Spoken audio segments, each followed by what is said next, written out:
18절까지의 말씀을 합독하겠습니다. 그러므로 너희 마음의 허리를 동이고 근신하여 예수 그리스도께서 나타나실 때에 너희에게 가져다 주실 은혜를 온전히 바랄지어다. 너희가 순종하는 자식처럼 전에 알지 못할 때에 따르던 너희 사역을 본받지 말고 오직 너희를 부르신 거룩한 이처럼 너희도 모든 행실에 거룩한 자가 되라. 아멘. 사회적 거리두기 4단계가 한 달 또 연기됐습니다. 뉴스 보도를 보니 자영업자들이 폐업을 고려하고 있고 심한 경우는 지금 90%까지도 폐업을 고려하고 있다라는 뉴스 보도를 보고 마음이 많이 아팠습니다. 너무나 오랜 시간 되니까 이 시기를 견디고 어려워하는 분들이 많죠. 월세 내기도 어려운 그런 분들도 많은 것 같습니다. 어렵지만 부디 좀 잘 견뎌서 이 시기를 이겨낼 수 있기를 간절히 바랍니다.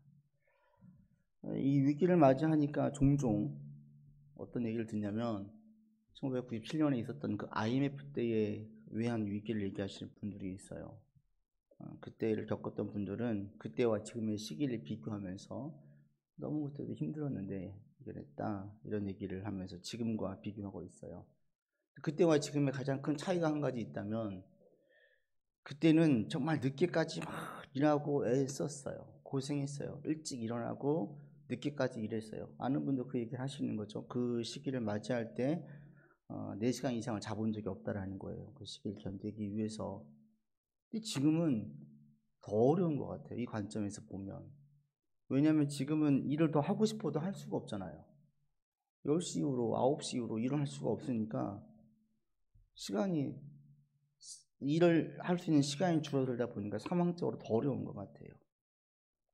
지금 시기를 맞이해서 이 시련에 대해서 계속 묵상하게 되고 우리가 어떻게 시련을 이겨내야 될까라는 생각들을 계속 묵상하게 됩니다.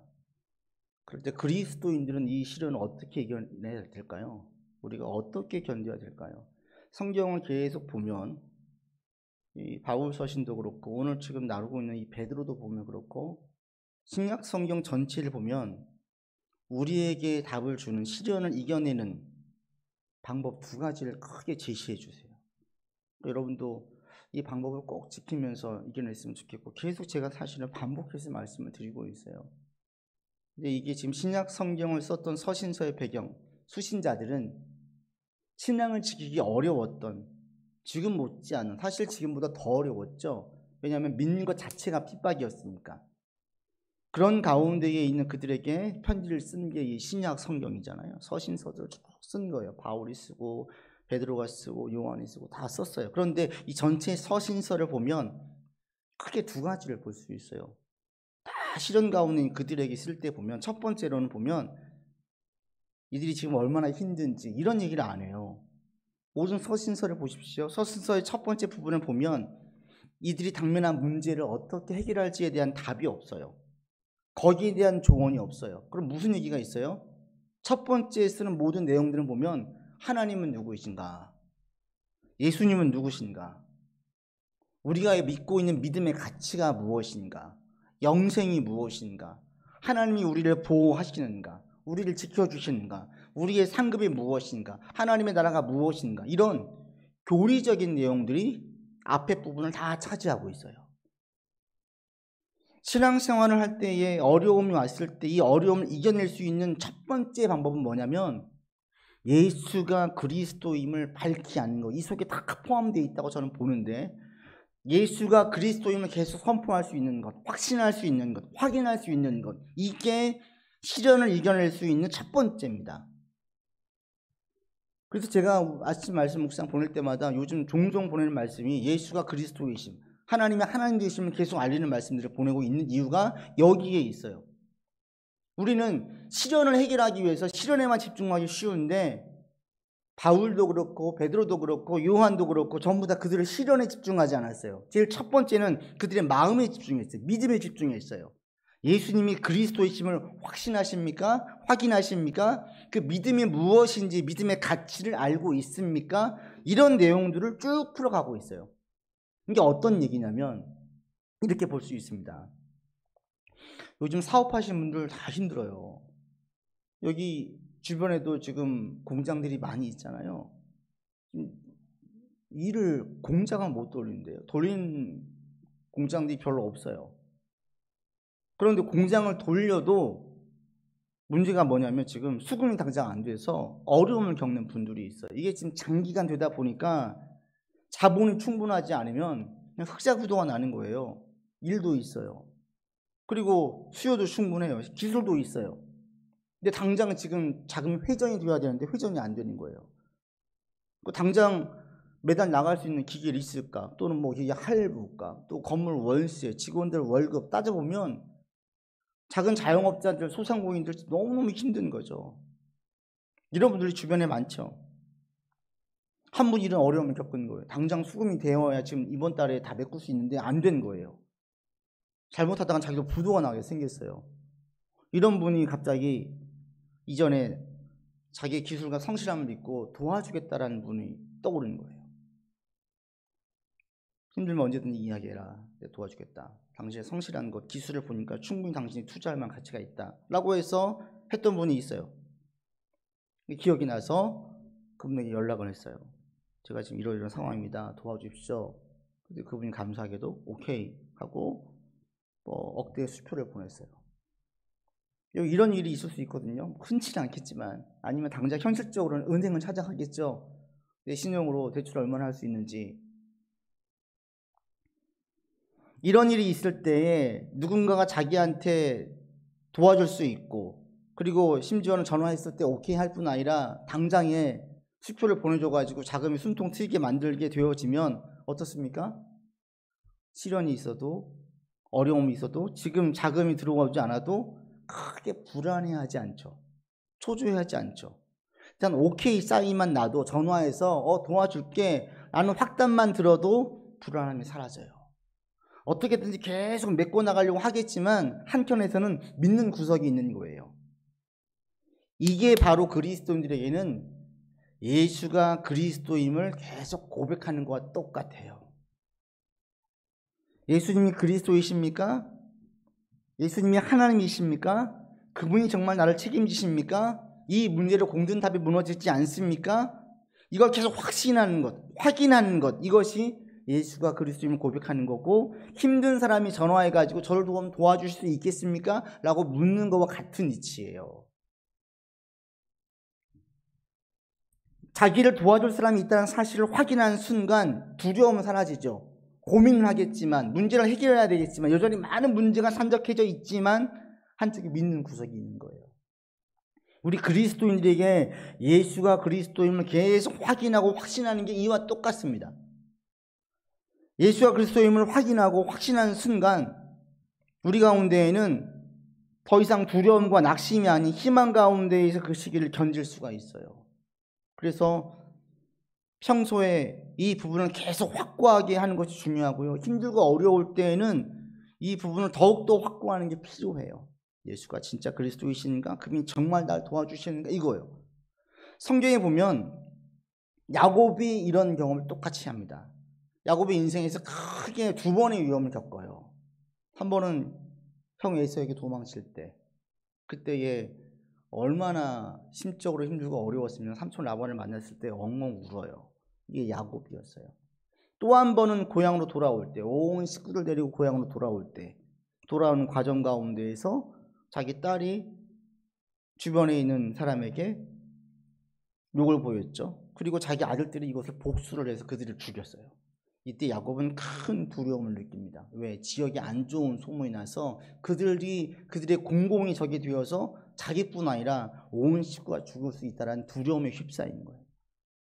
야곱은 큰 위기를 느꼈어요. 그때에 하나님께서 야곱에게 말씀하세요. 뭐라고 하세요? 베델로 가라 그래요. 베델은 야곱이 에서를 피해서 제일 먼저 도망치다가 하나님 만났던 곳이에요. 그곳으로 가래요. 온 식구를 데리고 베델로 갑니다. 그리고 하나님께 예배드립니다. 지금 주변 정세가 어떤지, 주변에서 지금 자신들 죽이려고 하는지, 여기에 지금 예민해야 될 시기에 야곱과 그의 식구들은 하나님이 누구신지, 하나님은 전능하신 분이시고 자기를 보호하셨던 분이시고 여기까지 오게 하셨던 분이심을 고백하는 예배를 드려요. 그리고 그 위험의 시기는 잘 넘어갑니다. 그렇게 시키시는 거예요. 지금 우리에게도 마찬가지입니다. 우리가 문제가 있을 때에 문제에 집중하기 전에 가장 먼저 할 게 뭐예요? 예수님이 나의 아버지, 나의 그리스도이신가? 하나님이 나의 아버지이신가? 나를 끝까지 책임지시나? 내 인생을 통해서 정말 하나님께서 선한 열매를 맺게 해주시나? 이 확신이에요. 그래서 신앙인들 가운데 너무 힘들면 기도원 가잖아요. 간혹 위험한 분들이 있는데 기도원 가면 마치 문제가 다 해결될 것처럼 그렇게 도피처럼 삼는 분들이 있는데 그건 아니에요. 그러나 많은 신실한 분들이 힘들고 어려우면 일단 그 힘든 환경에서 떨어져 있어요. 왜 그래요? 너무 힘든 환경에 시달리다 보니까 자기 믿음이 약해지는 거예요. 진짜 나를 보호하시나? 진짜 내 인생에 희망이 있나? 진짜 살아계시는가? 정말 나를 사랑하시는가? 시련의 연속이 계속 되어지다 보면 이런 의심이 드는 거죠. 그러니까 일부러 시련에서 떨어져가지고 기도원을 간다든지 골방에 들어가서 하나님과 1대1의 시간을 가져요. 그러면서 뭘 해요? 자기 믿음을 회복하는 거예요. 하나님은 진짜 천지를 창조하신 분이구나. 지금 내가 내 문제로 전전긍긍하고 있어서 그렇지 전 세계를 보니, 세계의 긴 역사를 보니 하나님은 하나님이시구나. 믿음을 회복하는 거예요. 나를 사랑하시는구나. 나를 지명하여 불렀구나. 나를 통해서 무엇인가 이룰 것이구나. 이 힘든 시기도 반드시 지나갈 것이구나. 믿음을 계속 확신하고 확인하는 거예요. 그리고 난 다음에 다시 현실로 돌아오는 거죠. 이게 진짜 믿음의 사람입니다. 그래서 신앙에서 이겨낼 수 있는 제일 첫 번째 원리는 뭐냐면 예수가 그리스도임을 계속 내 안에서 확인하고 확신하는 거예요. 여러분도 이 시간들 계속 가지셔야 돼요. 우리는 기도원에 갈 수는 없잖아요. 그러니까 어떻게 해요? 그래서 예배가 중요한 거예요. 예배를 가장 삶의 기본에 두셔야 돼요. 지금 이 온라인 예배를 드리다 보니까 너무 위험한 게 뭐냐면 예배를 소홀히 여기가 쉬워요. 예배를 소홀히 여기다 보면 가장 중요한 게 하나님이 나를 보호하심, 나를 지키심, 이것을 확신하기가 너무나 어려운 거예요. 여러분, 예배는 주님을 높이고 또 하나 나를 끝까지 보호하시고 확인하고 확신하는 자리예요. 이 확인과 확신이 없으면 시련을 이겨내기가 너무나 어렵습니다.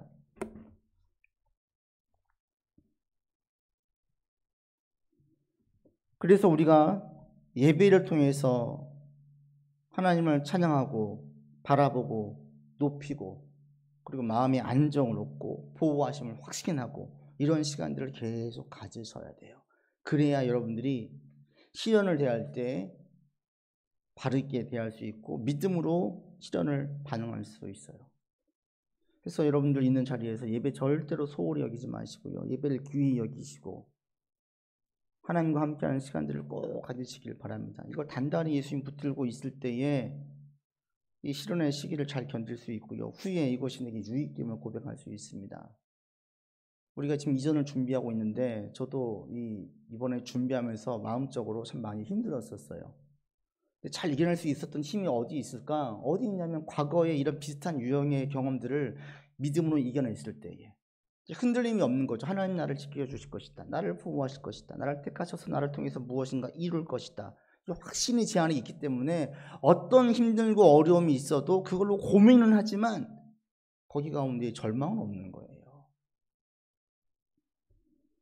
그런 과거에 이겨냈던 경험들이 최근에도 힘들었던 시간들을 잘 이겨내게 만들었어요. 저를 계속 그래서 시련이 저를 강하게 만들고 근심의 시간이 있지만 절망하지 않고 희망 가운데에서 잘 이겨내면서 하나님의 은혜 또 도우심을 또 한 번 경험하게 만드셨어요. 여러분에게도 이런 시간이 있기를 바랍니다. 지금 계속 고백하십시오. 예수님은 그리스도십니다. 하나님의 아들이십니다. 나를 보호하십니다. 나를 지키십니다. 끝까지 여러분들이 이런 확신하면서 나갈 수 있기를 바랍니다.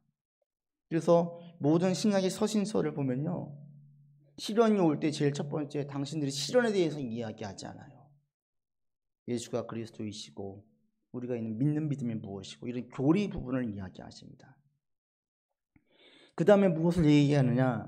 그게 이제 오늘 본문에 나와 있죠. 여러분 13절을 보십시오. 같이 읽겠습니다. 13절. 그러므로 너희 마음의 허리를 동이고 근신하여 예수 그리스도께서 나타나실 때에 너희에게 가져다 주실 은혜를 온전히 바랄지어다. 우리 힘들면 보통 어떻게 해요? 힘들 때 위로해 줄 때 뭐라고 얘기합니까? 밥 잘 먹어라. 건강이 최고다. 건강해야 이길 수 있다라고 얘기하죠. 밥 잘 먹으라고 그래요. 근데 베드로는 우리의 건강을 먼저 챙기라고 말하지 않습니다. 여러분 13절에 보시면 뭐라고 얘기해요? 마음의 허리를 동이라 그래요. 허리라는 것은 힘의 근원이죠. 힘을 쓰려면 허리띠로 허리를 꽉 졸라매요. 그래야 힘을 쓸 수가 있어요. 베드로가 이것을 알고 있기 때문에 동이라는 게 졸라매라는 거거든요. 허리를 졸라매래요. 바짝 매래요. 힘을 쓰라는 거예요. 그런데 육체의 허리를 졸라매는 것이 아니라 마음의 허리를 동여매라고 이야기해요. 마음을. 시련이 올 때에 예수가 그리스도임을 계속 확인하고 확신하면서 그 다음에 내가 직접 일을 뛰어들 때에는 우리가 제일 먼저 허리띠를 졸라매야 되는데 어디에 허리띠냐면 마음의 허리띠를 졸라매래요. 마음이 뭐예요? 마음이라는 것은 지각, 기억, 고려, 평가, 결정들 포함하는 복합적인 능력이에요. 좀 쉽게 말하면 마음이라고 이야기할 때 마음은 이성과 지성의 결합이에요. 이성과 지성의 결합. 또 느낌, 감정, 본능 이런 건 배제하고 이성과 지성의 결합이 여기서 말하는 마음이라고 볼 수 있어요. 즉 힘들고 어렵고 이런 시련을 맞이할 때 이겨내려면 제일 먼저 현실적으로 뭘 해야 되냐면 이성과 지성을 최대한 쓰라는 거예요. 머리를 싸매고 계속 고민하라는 거예요. 그리스도인이 어려움 이겨낼 때 뭐 해요? 보통 기도로 이겨내라고 해요. 맞는 말이에요. 근데 기도로만 이겨내라고 하는 게 문제죠. 이번에 저도 이제 이전 이야기를 주변에 좀 하면 많은 분들이 그래요. 아유, 목사님 기도 많이 하시겠네요. 이래요. 그렇죠. 기도가 절로 나오죠. 그런데 기도 많이 하시긴 이 얘기만 해요. 아유, 고민되시겠네요. 현실적으로 어떻게 하실 건가요? 이성이라든지 지성의 접근적인 방법을 이야기하시는 분은 별로 없어요. 대부분은 어려움을 오게 되면 더 기도해야겠다. 더 말씀 봐야겠다. 여기에만 초점을 두지요. 그러기 위해서 이 어려움을 이겨내기 위해서 너의 이성과 지성을 정말 더 어느 때보다 머리를 더 써야 되겠구나. 더 많이 생각하겠구나. 이런 얘기는 잘 안 해요. 우리가 머리로 무엇인가 생각하는 것은 믿음이 없다라고 생각하기 쉽고 인간적인 행위라고 생각하기 쉬운데 바울도 그렇고요. 베드로도 그렇고요. 절대 그렇게 보지 않습니다. 이성과 지성을 사용하는 것이 믿음의 행위입니다. 물론 제일 첫 번째는 예수가 그리스도이심을 분명하게 확인하고 확신한 다음의 얘기예요. 이게 내 안에서 믿음으로 확신이 서면 그 다음에 할 것은 뭐냐면 나의 이성과 지성을 총집합해서 이 어려움과 시련을 어떻게 대응하고 어떻게 이겨낼 것인가를 고민해야 되는 거예요. 문제의 원인이 무엇인가? 문제에 대한 대안은 있는가? 이 문제는 어디까지 나한테 어려움을 줄 수 있는가? 그리고 이것을 해결할 수 있는 방법들은 A, B, C, D 안 중에서 어떤 안들이 있는가? 다각도로 고민하는 것이 이게 믿음의 행위예요. 많은 분들은 그렇게 보지 않아요. 신앙생활도 그렇게 하시는 분들이 있어요.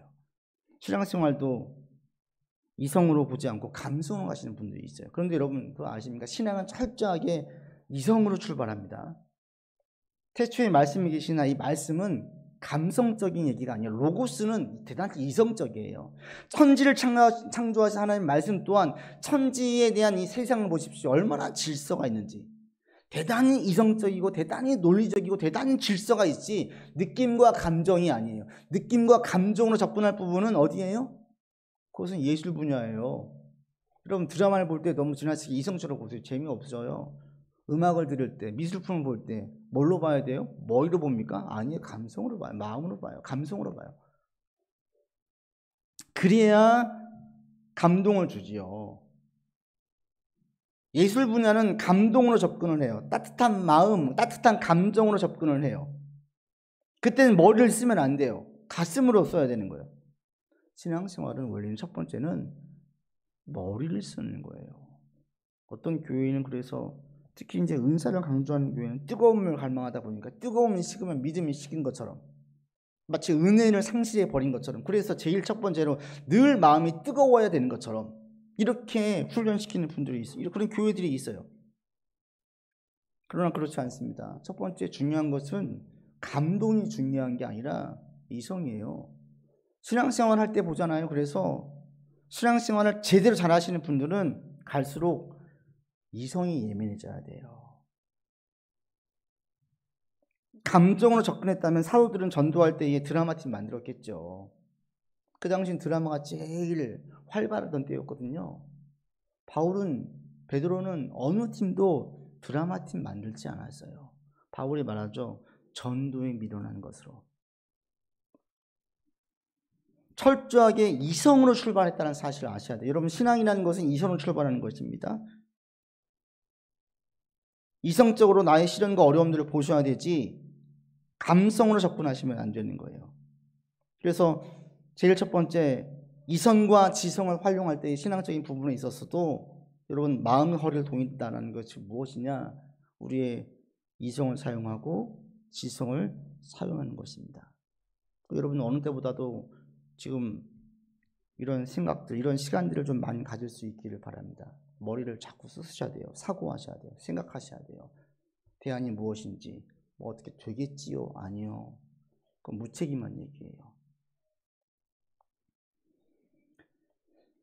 이것이 우리의 삶에서 베드로는 이것을 마음을 동이라고 얘기했는데, 마음으로 허리를 동이라고 얘기했는데, 이것을 바울은 어떻게 얘기한지 아십니까? 바울은 이것을 로마서 12장에서 풀어서 설명을 해요. 하나님의 선하시고 기뻐하시고 온전하신 뜻이 무엇인지를 분별하라고 말해요. 신앙이라는 것은 이성으로 접근하는데, 또 한 가지 실현이라는 것을 해결할 때에도 우리가 이성으로 접근해야 돼요. 기도로만 가면 안 됩니다. 기도로 시작하지만 이성과 지성으로 진행해야 돼요. 그럴 때 이걸 어떻게 하는 것이냐? 바울은 로마서 12장에서 하나님의 선하시고 기뻐하시고 온전하신 뜻이 무엇인지를 분별해라 얘기하고 있어요. 이게 베드로가 말하는 마음을 허리를 동이는 거예요. 베드로식으로 말하면 마음을 허리를 동여 매는 것이, 바울식으로 말하면 하나님의 선하시고 기뻐하시고 온전하신 뜻이 무엇인지를 계속 고민하는 거예요. 여러분, 신앙생활 할 때 이거입니다. 네가 삶을 살아나갈 때 이걸 염두에 두는 거죠. 마음의 이 허리를 동여 매는 사람들은 자기 일을 할 때 이걸 고민해요. 이게 옳은 일인가, 그런 일인가, 이걸 고민을 해요. 이게 선한가, 이게 악한가, 이걸 살펴요. 하나님께서 무엇을 기뻐하는가, 싫어하는가, 이걸 염두에 두어요. 이러면서 생활을 하게 돼요. 그러면 그것이 이제 분별이 되는 거죠. 그래서 이성과 지성을 잘 활용하는 신앙인들은 뭐가 생기냐면, 계속 하다 보면 영적 분별력이 생겨요. 그들 가운데 부자도 있겠죠. 평범한 사람도 있겠죠. 가난한 사람도 있겠죠. 사회적인 지위도 다 다를 수 있겠죠. 그러나 공통점이 있는데, 뛰어난 영적 분별력을 가지고 있어요. 그들은 딱 할 때에 이게 하나님 기뻐하실지 싫어하실지 그걸 먼저 딱 분간이 되어져요. 여기 제일 첫 번째 시선이 가 있어요. 이걸 염두에 두는 거예요. 하나님께서 옳게 보시나? 옳지 않게 보시나? 이게 선한가? 악한가? 세상 사람들은 무엇을 제일 첫 번째로 봅니까? 이게 지금 나한테 득이 되는가? 해가 되는가? 큰 돈을 남기는가? 내 명예와 내 승진에 도움이 되는가? 이걸 제일 먼저 염두해요. 그런데 그리스도인들은, 이성과 지성을 활용하는 그리스도인들은 하나님의 선하시고 기뻐하시고 온전하신 이 부분들을 제일 먼저 염두한다는 거예요. 여러분, 이런 고민들을 할 수 있기를 바랍니다. 여러분, 삶의 문제를 풀어나갈 때에 제일 첫 번째, 이런 부분들을 자꾸 살피십시오. 이게 내게 지금 도움되는가 안 되는가, 이걸 따지기 전에 이게 신앙적으로 옳은가 그른가, 하나님 기뻐하실 만한가 기뻐하지 않을 일인가, 이걸 먼저 자꾸 염두에 둘 수 있는 여러분들 되기를 바랍니다. 문제를 해결할 때도 이게 그대로 적용되어집니다. 어떤 분들은 안을 찾지 않아요. 기도만 해요. 기도하면 돼, 그래요. 기도는 맞는 키가 아니에요. 예수님도 기도만 하지 않으셨어요. 모든 신앙에 있는, 성경에 나와 있는 인들은 기도만으로 모든 문제를 풀지 않았어요. 기도로 해결될 영역도 있습니다. 그러나 많은 경우에는 삶의 어려움이 있을 때에는 기도로 문제를 풀지 않고 그들의 지성과 이성을 온전히 다 사용해가지고 문제를 풀어나갔어요. 여러분 삶에 어떤 문제가 있으세요? 그럼 그 문제에 대해서 깊게 숙고하셔야 돼요. 이 문제의 어려움이 언제까지 갈 건가? 이걸 내가 어떻게 해결할 것인가? 최악의 상황도 생각해 보시고, 차악도 생각해 보시고, 좋은 부분도 생각해 보시고, 그 다음에 그쪽 관련된 부분에 대해서 충분하게 정보도 알고 계시고, 그쪽 분야에 나보다 경험한 자가 있다면 그들에게 도움도 얻으시고, 이걸 내가 충분하게 공유한 가운데에 문제를 해결하려고 애를 쓰셔야 돼요. 이게 신앙이에요. 예를 들어보죠. 자, 내가 아이를 키우고 있어요. 잘 키우고 싶어요. 하나님 주신 상급으로 내가 고백을 했어요. 이 믿음의 교리예요. 이 아이는 내 거가 아니다. 하나님의 상급이다. 잘 키우려고요. 기도로 키워요. 늘 아이를 축복하면서 기도했었어요. 이게 다예요? 아니에요. 그 다음 뭐가 들어가야 돼요? 우리의 지성과 이성이 들어가야 돼요. 어느 날 아이가 갑자기 사춘기를 맞이하고 반항을 해요. 어떻게 해야 돼요? 내가 믿음이 부족해서, 내가 기도가 부족해서 이 아이에게 지금 문제가 생긴 겁니까? 아니에요. 모든 아이는 다 그런 반응을 보이잖아요. 그럼 어떻게 해야 돼요? 그 아이 때에 맞는 것들을 공부해야 돼요. 요즘에 신세대 아이들은 어떤 생각들과 어떤 가치관들과 무엇을 영향을 받는지를 내가 알아야죠. 내가 자라온 배경을 가지고 아이를 대하니 이게 대의지입니까? 그런 건 하지 않으려고 해요. 직장에서 예를 들어 보십시오. 직장에 내가 잘 적응하고 잘 하고 싶어요. 그럼 어떻게 해야 됩니까? 빨리 직장 일을 수지해야 되죠. 빨리 습득해야 되죠. 그 분야에서 내가 최대한 열심히 해서 알아야죠.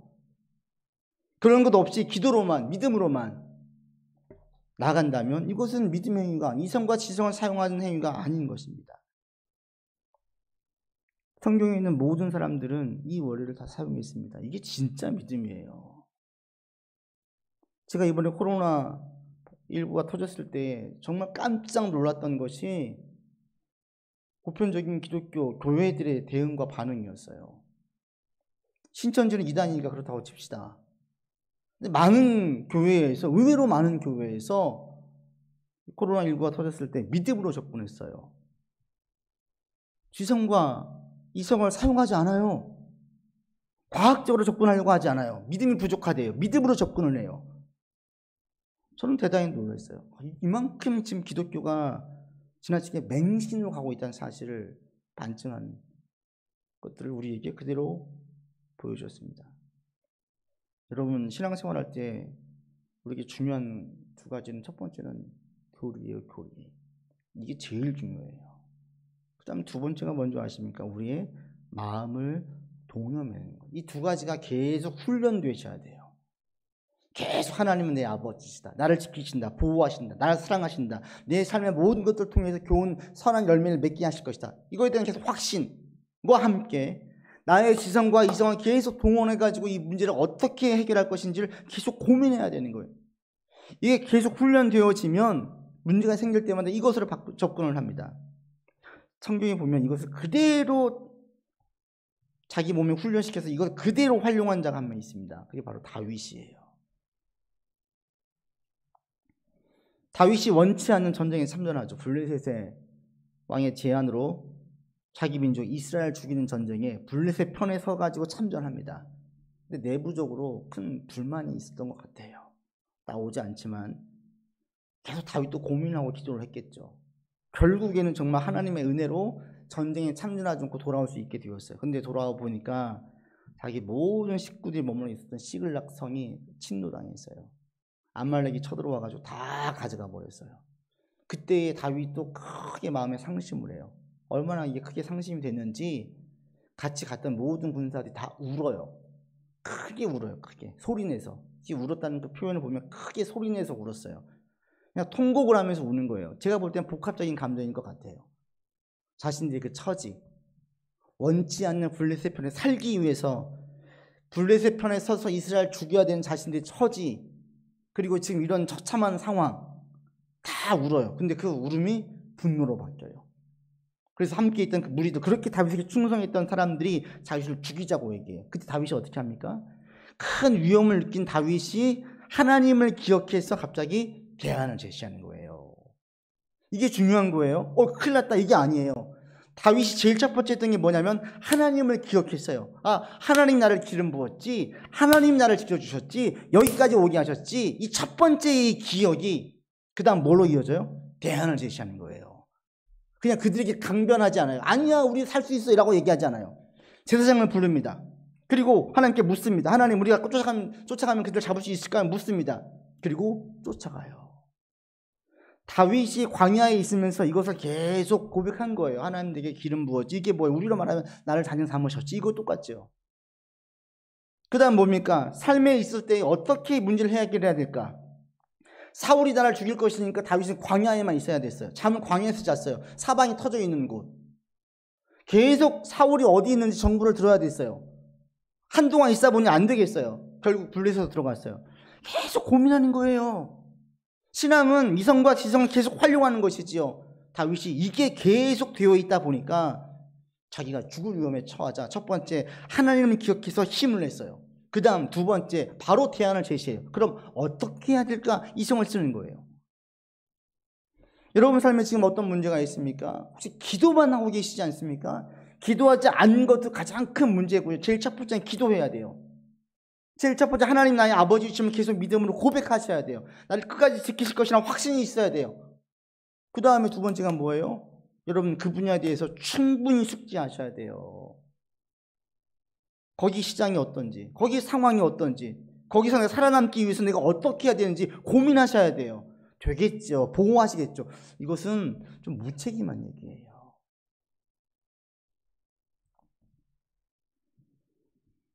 다윗처럼 여러분 삶에 있어서 방법과 대안과 해결책을 찾는 데에 이 노력을 게을리하지 않기를 바랍니다. 이게 믿음의 행위입니다. 집값이 천정부지로 쏟고 있습니다. 직장이 불안합니다. 먹고 살아야 돼요. 이게 믿음의 행위예요. 여러분 어떤 대안을 가지고 계십니까? 어떤 고민을 하십니까? 필요합니다. 최선책, 사선책, 최악 생각하시고 대응하는 게 믿음이에요. 그러나 맨 밑에 뭐가 깔려 있어요? 하나님 나를 보호하신다. 나를 지켜주신다.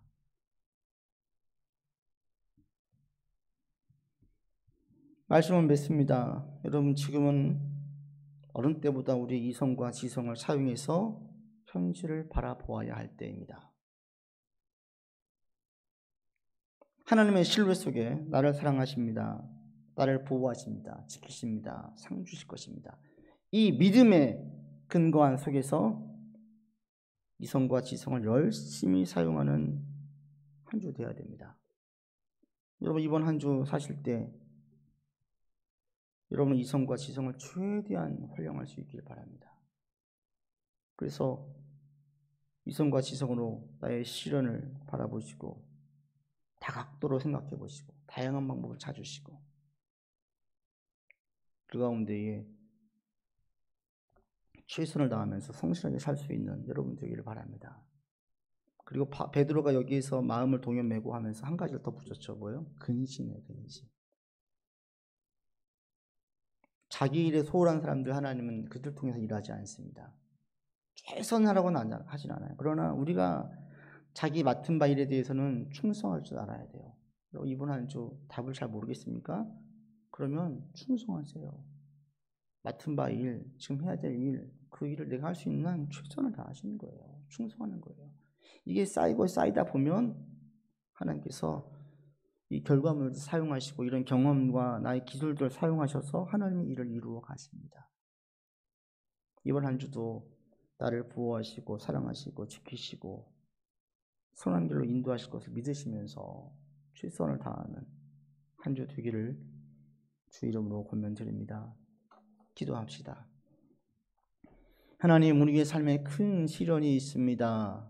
코로나의 어려움이 많은 분들로 하여금 고통과 어려움 가운데 있게 합니다. 또 어떤 분들은 이 시기가 고통 없이 그래도 안정적으로 지나가는 분들도 있습니다. 주님, 우리의 삶에서 먼저 하나님의 선하시고 기뻐하시고 온전하신 뜻이 무엇인지를 계속 묻게 하여 주십시오. 힘들면 힘든 가운데에서, 안정적이면 안정적인 가운데에서 하나님의 선하신 뜻이, 기뻐하신 뜻이, 온전하신 뜻이 무엇인지를 물어 우리의 마음의 허리를 바짝 동여매고 살 수 있게 해주십시오. 하나님의 이성에 대한 사용이 우리 삶의 현실적인 문제에도 그대로 적용되어지기 원합니다. 고민하고 또 고민하고 숙고하면서 어떻게 대안을 찾고 어떻게 해결할지, 문제의 원인이 무엇인지, 문제 해결책이 무엇인지 다각도로 고민하게 하시고 주님께 묻고 고민할 때 주신 주님의 지혜로 대안을 찾아 나갈 수 있도록 인도해 주시고 그 가운데 하나님의 섭리하심, 도우심을 경험하는 은혜가 있게 하여 주시옵소서. 이번 한 주도 성실하게 살기를 원합니다. 맡은 바 자기의 일에서 충성하는 한 주 되게 하시고, 충성하는 하루하루가 쌓여서 한 달이 되어지고 1년이 되어질 때에 이런 우리의 모든 경험과 기술과 결과물들을 사용하여 주실 것을 믿습니다. 이 믿음으로 오늘도 살게 하시고 나를 보호하시고 사랑하신 주님을 늘 신뢰하며 사는 한 주 되게 하여 주옵소서. 우리 구주 예수 그리스도 이름으로 기도드립니다. 아멘.